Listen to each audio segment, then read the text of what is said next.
ప్రతిసారి కూడా ఇదివరకు యాజిటేషన్స్‌తో ఎన్నికలను ప్రభావితం చేసే ప్రయత్నం చేసేవాళ్ళు. ఉత్తరప్రదేశ్ ఎన్నికలకు ముందు రైతుల సమస్య వస్తది. లేకపోతే ఇంకొక సమస్య తీసుకొనొస్తారు. సీఏఏ సమస్య తీసుకొస్తారు. లేకపోతే మత కలహాల సమస్య తీసుకొనొస్తారు ఢిల్లీ ఎలక్షన్స్ ముందు.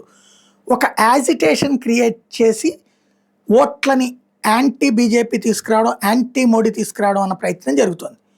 ఇప్పుడు ఉత్తరప్రదేశ్ ఎన్నికలు 27లో రాబోతున్నాయి. అందుకే ఇప్పుడు కాక్రోచులు పుట్టుకొచ్చినాయి. సుప్రీంకోర్టు జడ్జి గారి మాటకిను భారతీయ జనతా పార్టీకి ఏంటి సంబంధం?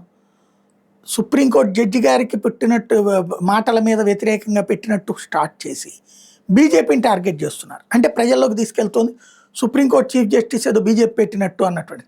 బీజేపీ అసలు కొలీజంలో మా మాట నెగ్గట్లేదు బాబు అని గొడవ చేస్తున్నటువంటి పార్టీ అది.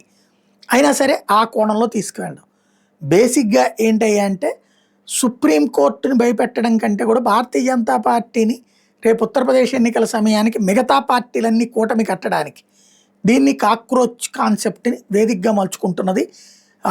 యోగి అతని పేరేది మన ఆమ్ ఆద్మీ పార్టీకి సంబంధించినటువంటి వ్యక్తే ఈ మొత్తం కథ నడుపుతున్నటువంటిది యోగేంద్ర యాదవ్. అతనే ఈ మొత్తం వ్యవహారాన్ని నడిపించడం.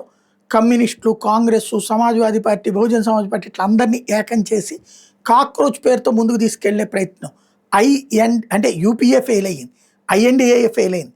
కాబట్టి అన్ని ముఖాలని కలిపి యూపీఏ కాకుండా ఈ కాక్రోచ్ పేరుతో ముందుకు తీసుకెళ్లే ప్రయత్నం అయితే జరుగుతుంది.